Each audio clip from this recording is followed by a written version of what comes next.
Hello दोस्तों, नमस्कार। आइए फिर से मनोविज्ञान का वीडियो कंटिन्यू करते हैं। वीडियो का ये पार्ट 2 है। इससे पहले पार्ट 1 में मैंने आपको मनोविज्ञान का काफ़ी बेसिक कॉन्सेप्ट और बेसिक फैक्ट्स आपको बताए थे। तो उससे संबंधित ये 2 प्रश्न आपके सामने हैं। इस वीडियो को आगे कंटिन्यू करने से पहले इसका ज़रा आप उत्तर कमेंट सेक्शन में दीजिए। मनोविज्ञान आचरण एवं व्यवहार का यथार्थ विज्ञान है, ये किसका कथन है? और दूसरा, मनोविज्ञान आत्मा का विज्ञान है, यह किसका मत है? इन दोनों प्रश्नों का उत्तर आप कमेंट सेक्शन में ज़रूर मेंशन करें और अपनी प्रिपरेशन को एक तरह से चेक करने का ये 2 प्रश्न आपकी कसौटी है।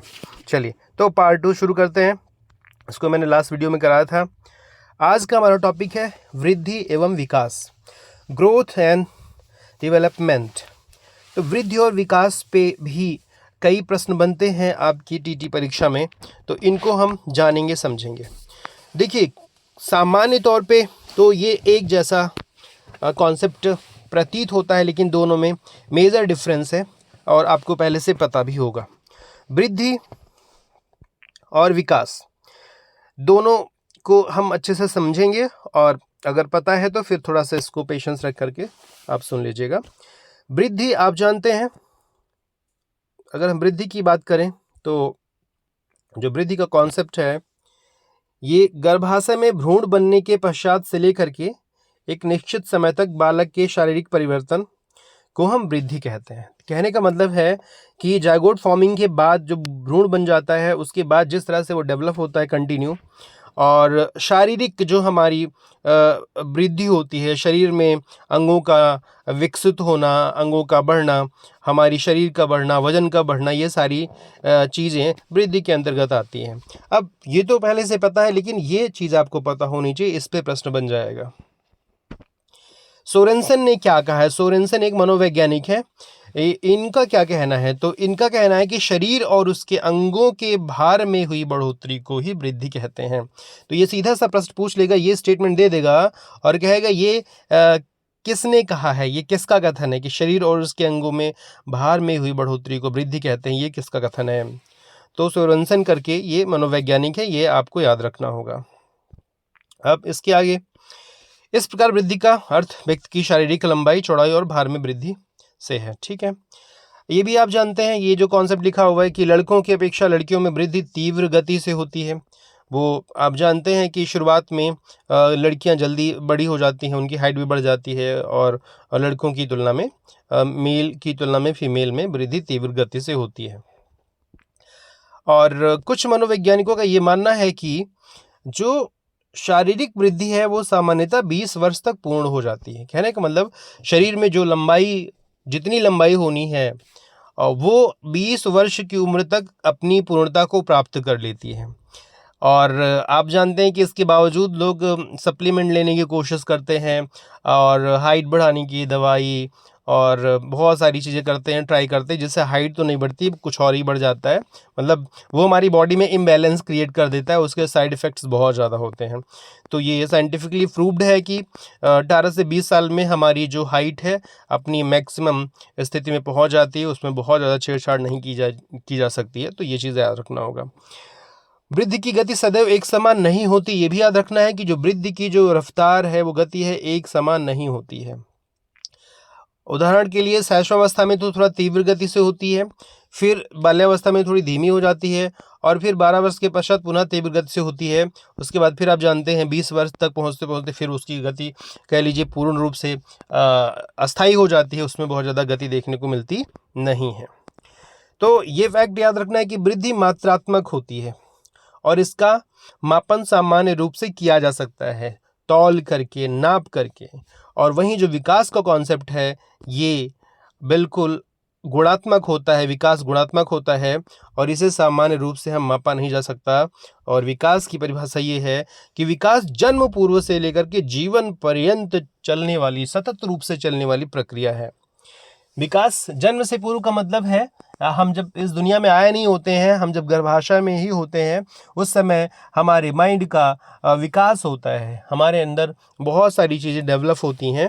तो और जीवन पर्यंत, मृत्यु तक हम सीखते रहते हैं, हमारा मानसिक विकास होता रहता है। तो ये बहुत व्यापक है और वृद्धि थोड़ा सा संकीर्ण है और जो है विकास बहुत व्यापक कॉन्सेप्ट है। अब ठीक है, यहाँ पर भी ध्यान रखना है कि जो हॉरलॉक मनोवैज्ञानिक है इनके अनुसार इस चीज़ को याद रखना है। विकास की परिभाषा ये दे रहे हैं, विकास की अवस्था बालक की गर्भावस्था से लेकर जीवन पर्यंत एक क्रम में चलती रहती है तथा प्रत्येक अवस्था का प्रभाव दूसरी अवस्था पे पड़ता है। तो ये स्टेटमेंट याद रखिएगा, ये हॉरलॉक का है और हॉरलॉक के स्टेटमेंट से सीधे प्रश्न आपसे पूछा जा सकता है। तो वृद्धि और विकास का कॉन्सेप्ट मुझे लगता है समझ में आ गया होगा। तो विकास की प्रक्रिया आंतरिक एवं गुणात्मक होती है, जैसे कि मैंने पहले बताया कि गुणात्मक होता है। विकास का मापन सामान्य रूप से संभव नहीं होता है, यानी कि देख करके और तौल करके माप करके सामान्य रूप से हम विकास का मापन नहीं कर सकते हैं। तो हॉरलॉक ने पुनः स्टेटमेंट दिया है कि विकास बड़े होने तक सीमित नहीं है, बल्कि इसमें प्रौढ़ावस्था के लक्ष्य के परिवर्तनों का प्रगतिशील क्रम निहित रहता है। विकास के परिणाम स्वरूप मानव में नवीन विशेषताएं तथा योग्यताएं प्रकट होती हैं। तो ये हॉरलॉक का ये स्टेटमेंट है कि विकास बड़े होने तक सीमित नहीं है। अगर कोई बड़ा स्टेटमेंट है तो वो ज़रूर नहीं कि पूरा का पूरा याद रखिए, उसका एक पार्ट याद रख लीजिए, उसकी एक लाइन याद रख लीजिए, क्योंकि जब एग्ज़ाम में आएगा तो उसी से वो आप उसको जो है पकड़ पाएंगे, उसी से उसको आप आइडेंटिफाई कर पाएंगे। सिर्फ इतना याद रख लीजिए कि विकास बड़े होने तक सीमित नहीं है। किसने कहा है? हॉरलॉक ने कहा है। तो ये इतना याद रखेंगे तो बाकी आगे याद रखने की ज़रूरत हमें नहीं पड़ेगी। वृद्धि जो नोट करके दिया हुआ मैंने, वृद्धि एवं विकास के संबंध में मनोवैज्ञानिक फ्रैंक ने क्या कहा, अब वो हम देखते हैं कि फ्रैंक ने क्या कहा है। फ्रैंक ने कहा कि शरीर एवं व्यवहार के किसी पहलू में होने वाले परिवर्तन अभिवृद्धि कहलाते हैं, जबकि समय की दृष्टि से व्यक्ति में जो परिवर्तन दृष्टिगत होते हैं वे विकास कहलाते हैं। तो ये तो बहुत ज़्यादा इम्पोर्टेंट इसलिए हो गया कि इसमें इन्होंने वृद्धि विकास दोनों को शामिल कर लिया, है ना। तो वृद्धि और विकास को दोनों को इन्होंने शामिल कर लिया। तो फ्रैंक का स्टेटमेंट और भी एग्ज़ाम के लिए महत्वपूर्ण हो जाता है। तो ये चीज़ तो मुझे लगता है आपको लिख करके याद कर लेनी चाहिए। अगर वृद्धि विकास में कोई डिफरेंस पूछे तो ये आप परिभाषा बता दीजिए, तो पूरा दूध का दूध पानी का पानी हो जाता है कि शरीर एवं व्यवहार में किसी पहलू में होने वाले परिवर्तन अभिवृद्धि कहलाते हैं पहलू में, जबकि समय की दृष्टि से व्यक्ति में जो परिवर्तन दृष्टिगत होते हैं वो विकास कहलाते हैं। तो फ्रैंक का है ये, फ्रैंक होकर के इसको याद कर लीजिए। अब विकास के कुछ पक्ष होते हैं। विकास के प्रमुख 5 पक्ष बताए गए हैं, तो याद रखिएगा विकास के कितने पक्ष बताए गए हैं? 5। तो ये कभी कभी पूछ लेता है कि भाई विकास के कितने पक्ष हैं, तो 4, 2, 3 करके ऑप्शन हो सकता है। तो आप वहाँ पे बताएंगे विकास के 5 पक्ष हैं। उन पक्षों को हम यहाँ देखते हैं कौन से 5 पक्ष हैं। तो नंबर 1 शारीरिक पक्ष, दूसरा मानसिक पक्ष, तीसरा सामाजिक, चौथा संवेगात्मक और 5वां है नैतिक। तो ये विकास के 5 प्रमुख पक्ष होते हैं। आपसे प्रश्न इस तरह से भी बन सकता है कि निम्नलिखित में से कौन सा विकास का एक प्रमुख पक्ष नहीं है। तो उसमें ये 3 ऑप्शन रहेंगे, चौथे ऑप्शन में कोई और दे देगा, राजनैतिक दे सकता है उसमें, है कि नहीं, शारीरिक, मानसिक, सामाजिक, संवेगात्मक, मतलब इन 5 में से 3 ऑप्शन ये रहेंगे, एक कोई दूसरा उठा के दे देगा। अगर ये 5 के 5 आपको नहीं पता है तो बहुत ही सामान्य सी बात है कि आप इसका उत्तर गलत कर देंगे।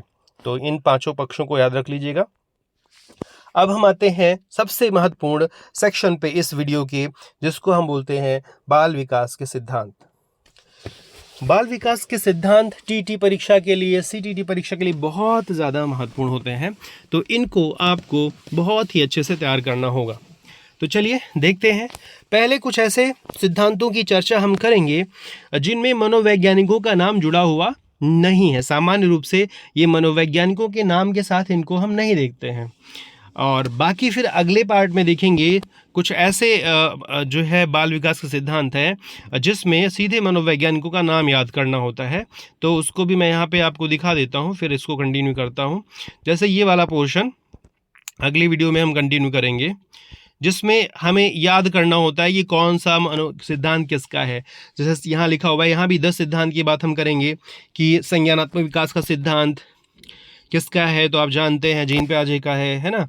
फिर नैतिक विकास का सिद्धांत कोवालबर्ग का है, सामाजिक विकास वाइगोत्स्की का है, भाषा विकास चॉम्स्की का है। तो ये सारे जो भी दिए गए हैं 10 के 10 सिद्धांत, ये अलग मनोवैज्ञानिक सिद्धांत हैं, और जो अभी हम पढ़ने जा रहे हैं वो अभी अलग हैं। तो इन दोनों से प्रश्न पूछे जाते हैं। सबसे महत्वपूर्ण बात यह है कि ऐसा नहीं कि सिर्फ एक से प्रश्न पूछे जाते हैं, इन दोनों से प्रश्न पूछे जाते हैं, इसलिए हमें इन दोनों को याद रखना होगा। तो ये सिद्धांत है। नंबर 1 है वैयक्तिक विभिन्नताओं का सिद्धांत, वैयक्तिक विभिन्नताओं का सिद्धांत। और नंबर 2 है, आप देख रहे हैं, निरंतर विकास का सिद्धांत, निरंतर विकास का सिद्धांत। नंबर 3 है विकास की दिशा का सिद्धांत, विकास की दिशा का सिद्धांत। नंबर 4 है चक्राकार प्रगति का सिद्धांत। और इसके बाद नंबर 5 है वातावरण एवं वंशानुक्रम तथा वातावरण की अंतःक्रिया का सिद्धांत। और इसके बाद है एकीकरण का सिद्धांत। और फिर 7वें नंबर पे है परस्पर संबंध का सिद्धांत। 8वें नंबर पे है समान प्रतिमान का सिद्धांत। 9वें नंबर पे है सामान्य विशिष्ट क्रियाओं का सिद्धांत। और 10वें नंबर पे है विकास की गति में विभिन्नताओं का सिद्धांत।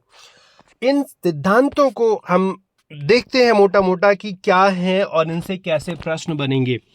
तो सबसे पहला सिद्धांत है वैयक्तिक विभिन्नता का सिद्धांत, प्रिंसिपल ऑफ इंडिविजुअल डिफरेंसेस। आप जानते हैं कि इस सिद्धांत के अनुसार ये हमें बताया जाता है कि इंडिविजुअल रूप से, व्यक्तिगत रूप से हर बच्चा अलग होता है, हर बच्चा यूनिक होता है। उसकी जो बुद्धि है, उसका जो माइंड है, उसकी रुचि है, उसका व्यवहार है, भाषा है, और उसके सीखने की गति जो है, उसका जो आचरण है, वो हर दूसरे बच्चे से भिन्न होता है। उसकी पसंद नापसंद, कुछ चीज़ें टैली कर सकती हैं, लेकिन मेजर जो है एस्पेक्ट के होते हैं, डिफरेंस होते हैं, अलग अलग होते हैं। तो ये ही कहा जाता है वैयक्तिक भिन्नता का सिद्धांत। अब यहाँ पे थॉर्नडाइक ने इस सिद्धांत पर बल दिया और कहा कोई भी दो व्यक्ति एक जैसे नहीं होते हैं। इसी सिद्धांत को जो है ध्यान में रखते हुए थॉर्नडाइक ने ये एक स्टेटमेंट दिया कि कोई भी दो व्यक्ति एक जैसे नहीं होते हैं। अब आपसे ये पूछेगा कि कोई भी दो व्यक्ति एक जैसे नहीं होते हैं, थॉर्नडाइक का ये कथन बाल मनोविज्ञान के किस सिद्धांत को दर्शाता है ना। तो यहाँ पे ऑप्शन के रूप में यही ऊपर जो दिए गए उनमें से एक रहेगा, और आपका सही उत्तर होगा वैयक्तिक भिन्नता का सिद्धांत। ठीक है, चलिए। और भाई जानते हैं कि कोई बच्चा गणित में अच्छा होता है तो कोई संगीत में, कोई खेल में, तो ये वैयक्तिक भिन्नता का ही जो है पक्ष होता है कि व्यक्तिगत रूप से, इंडिविजुअल रूप से हर बच्चा भिन्न हो सकता है। नंबर 2 सिद्धांत है निरंतर विकास का सिद्धांत, principle of continuity of development. ये आप जानते हैं कि जो विकास होता है, जो डेवलपमेंट होता है, वो सतत रूप से चलने वाली प्रक्रिया है और वो कभी रुकती नहीं है। हाँ, बीच में पठार हो सकता है, वो बात अलग है, लेकिन जो विकास होता है वो सतत रूप से लगातार चलता रहता है। अब इसमें ये चीज़ याद रखना है कि हैविगहर्ट जो एक मनोवैज्ञानिक है, इन्होंने कहा जीवन के प्रत्येक चरण में विकासात्मक कार्य होते रहते हैं। अर्थात बालक शैशवावस्था से बाल्यावस्था, किशोरावस्था से वयस्कता तथा तक लगातार, और वयस्कता से वृद्धि अवस्था तक लगातार क्या होता है, विकसित होता रहता है। शारीरिक, मानसिक और सामाजिक परिवर्तन निरंतर चलते रहते हैं। तो ये सामान्य सी बात है, हम इसको जानते हैं। तो अब हमें इससे क्या ध्यान देने की ज़रूरत है कि जब हम बच्चों को पढ़ाएं तो उनको इस तरह से समझते हुए पढ़ाएं कि उनके अंतर्गत डेली विकास की प्रक्रिया चले, डेली उनमें परिवर्तन हो सकता है। डेली प्रयास करेंगे तो उनमें सीखने की, रिटेन करने की, रिएक्ट करने की क्षमता बेहतर होती जाएगी। नंबर 3 है विकास की दिशा का सिद्धांत। ये बहुत महत्वपूर्ण है, बाकी दोनों सिद्धांतों से इस पे प्रश्न बनने की संभावना ज़्यादा होती है। ये सिद्धांत हमें ये बताता है कि बालक का विकास एक निश्चित दिशा में होता है, निश्चित दिशा में होता है। ये नहीं कि कभी दाएं हो गया, कभी बाएं हो गया, कभी ऊपर हो गया, कभी नीचे हो गया, ऐसा होता नहीं है। तो निश्चित दिशा होती है, और वो दिशा कौन सी होती है, तो 2 दिशाओं की बात होती है। एक कॉन्सेप्ट के तहत बताया जाता है कि वृद्धि, जो बच्चों में विकास का जो क्रम है ऊपर से नीचे की ओर होता है, ऊपर से होते हुए नीचे की ओर होता है। इसका क्या मतलब है ऊपर से नीचे की ओर? ऊपर से नीचे की ओर का मतलब होता है पहले सर की ओर, उसके बाद सर से धड़ फिर पैर की ओर विकास होता है। ठीक है, मतलब ये है कि सबसे पहले बच्चे में यहाँ पे सर में वृद्धि होगी, सर में डेवलपमेंट पूरा होगा, उसके बाद गर्दन की ओर, फिर इधर धड़ की ओर, फिर लास्ट में पैरों की ओर। तो ऊपर से नीचे की ओर जो है विकास का क्रम बच्चों में पाया जाता है। ये पूछा भी गया है कई बार, इसको आपको याद भी रखना पड़ेगा कि बच्चों के विकास का क्रम क्या होता है, तो ऊपर से नीचे की ओर होता है। दूसरा एक कॉन्सेप्ट है जिसको हम सेफेलोकॉर्डल कहते हैं, सेफेलोकॉर्डल कहते हैं ऊपर से नीचे की ओर। दूसरा होता है मध्य से बाहरी भागों की ओर, प्रोक्सिमो डिस्टल इसको बोलते हैं। मध्य का मतलब है यहाँ पे जैसे आपकी पूरी बॉडी का ये स्ट्रक्चर है, मान लेते हैं ऐसे, ठीक है।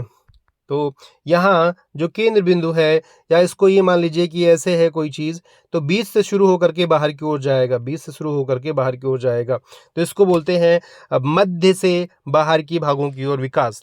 तो दो तरह का दिशा होती है, जिसमें सबसे पहला ज़्यादा महत्वपूर्ण है कि ऊपर से नीचे, यानी कि पहले सिर, गर्दन, पहले सिर पे उसका सिर घुमाएगा, फिर गर्दन घुमाएगा, फिर शरीर के अंगों और पैरों तक उसका जो है नियंत्रण होता है। और यह जो है शिक्षण करते समय जब हम बच्चों को पढ़ाएं तो हमें ध्यान देना होगा कि सबसे पहले उनसे हमें जो भी रिएक्शन चाहिए उसके लिए बच्चों के ऊपर अप्लाई होने वाले इन सिद्धांतों का हमें ज्ञान होना ज़रूरी है। नहीं तो हम मिस्टेक कर देंगे, बच्चों को अलग तरीके से ट्रीट करेंगे जिस चीज़ के लिए बच्चे ने गलती भी नहीं किया हुआ है। तो बेसिकली इन चीज़ों को समझाने के लिए इन सिद्धांतों का अध्ययन करना ज़रूरी होता है।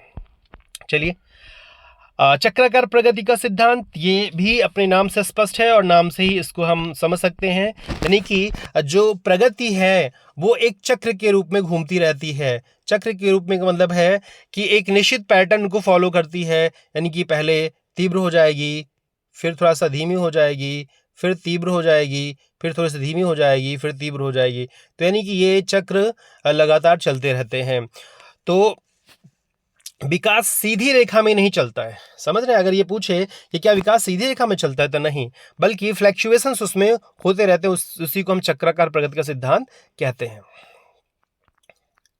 विकास में रिग्रेशन और प्रोग्रेशन दोनों होते हैं, ठीक है ना। तो ये यही है चक्राकार प्रगति का सिद्धांत। नंबर 5, वंशानुक्रम तथा वातावरण की अंतःक्रिया का सिद्धांत। ये भी बहुत आसान लेकिन महत्वपूर्ण सिद्धांत है। ये हमें ये बताता है कि बालक जिस भी रूप में है, हम जिस भी रूप में हैं, उस चीज को बनाने में, उस व्यक्तित्व को, उस व्यक्ति को ढालने में, तराशने में दो महत्वपूर्ण चीजों का योगदान है। एक है वंशानुक्रम, हमारे पैतृक गुण जो हमारे पूर्वजों से मिले हुए हैं। दूसरा हमारे आसपास का एनवायरनमेंट। जैसा हमारा वंशानुक्रम होगा और उसके साथ साथ जब हमें एक अच्छा एनवायरनमेंट मिल जाएगा, तभी एक बेहतरीन व्यक्तित्व बन करके सामने आता है। लेकिन इसके जस्ट अगर अपोजिट हम सोचें कि हम बहुत अच्छे वंशानुक्रम के हैं लेकिन हमारे आसपास का एनवायरनमेंट बहुत अच्छा नहीं है, तो आप कल्पना कर सकते हैं कि बहुत अच्छी चीज़ें निकल के नहीं आएंगी। इसको इस तरह से भी समझ सकते हैं कि कितनी भी उन्नति कोटि का बीज हो, कितनी भी उन्नत कोटि का बीज हो, हाइब्रिड क्वालिटी का बीज हो, लेकिन उसे बंजर भूमि में ला करके डाल दीजिए और उसकी अनुकूल परिस्थितियां ना हो, अच्छा एनवायरनमेंट ना हो, तो वहां से आप अच्छी उपज की उम्मीद नहीं कर सकते हैं। वहीं जस्ट इसके अपोजिट है कि कितनी भी घटिया क्वालिटी का बीज हो, कहने का मतलब एनवायरनमेंट कितना भी अच्छा हो, लेकिन अगर उसका वंशानुक्रम अच्छा नहीं है और बहुत ही निम्न दर्जे का उसके अंदर जीन्स है, तो बहुत अच्छे इन्वायरमेंट में भी वो बहुत अच्छा रिजल्ट नहीं दे पाएगा। इसीलिए इन्वायरमेंट और इन दोनों में जो अंतःक्रिया होती है वंशानुक्रम में, उससे ही एक बेहतर व्यक्तित्व, बेहतर नागरिक, बेहतर इंसान बन के निकलता है। नंबर 6, एकीकरण का सिद्धांत। ये भी बहुत महत्वपूर्ण है, प्रिंसिपल ऑफ इंटीग्रेशन। विकास विभिन्न भागों के समन्वय की प्रक्रिया है। ये आपसे सिर्फ इतना पूछ लेगा, ये इंग्लिश वाला वर्ड हटा देगा और कहेगा विकास विभिन्न भागों के समन्वय की प्रक्रिया है। ये किस सिद्धांत को व्यक्त करता है, तो आपको बताना होगा। इसको हम बोलते हैं, क्या बोलते हैं इसको हम बोलते हैं कि एकीकरण का सिद्धांत। और एकीकरण में ये भी आप जानिए कि बच्चा सबसे पहले, अगर इसको इस तरह से समझे कि बच्चा सबसे पहले देखिए कि कोई चीज़ पकड़ता है तो पूरा एक साथ हाथ से पकड़ लेता है, मतलब शुरुआत में पूरा पकड़ लेता है, लेकिन बाद में उसका उँगलियों पे कमांड होता है, धीरे-धीरे करके। मतलब ये होता है कि पहले वो बड़ी चीज़ों पे फ़ोकस करता है, फिर धीरे-धीरे सूक्ष्म चीज़ों पे फ़ोकस करता है, तो उसमें इंटीग्रेशन करता है, वो कोऑर्डिनेशन करता है। नंबर 7 है परस्पर संबंध का सिद्धांत। ये भी बहुत महत्वपूर्ण है, अपने नाम से ही क्लियर है कि हमारे विकास में कई सारी चीज़ें आपस में कनेक्टेड होती हैं, उनमें आपस में संबंध होता है। जैसे शारीरिक विकास, मानसिक विकास, ये सारी चीज़ें एक दूसरे से जुड़ी होती हैं। आप ये कह सकते हैं कि कोई बच्चा शारीरिक रूप से मजबूत है, हेल्दी है, तो ज़ाहिर तौर पे उसका मानसिक विकास, मानसिक रूप से भी हेल्दी होने के चांसेस बढ़ जाते हैं। और इसके बाद अगर कोई बच्चा मानसिक रूप से स्ट्रांग है, तो निश्चित तौर से आप ये कह सकते हैं कि उसका नैतिक विकास भी अच्छा हो सकता है।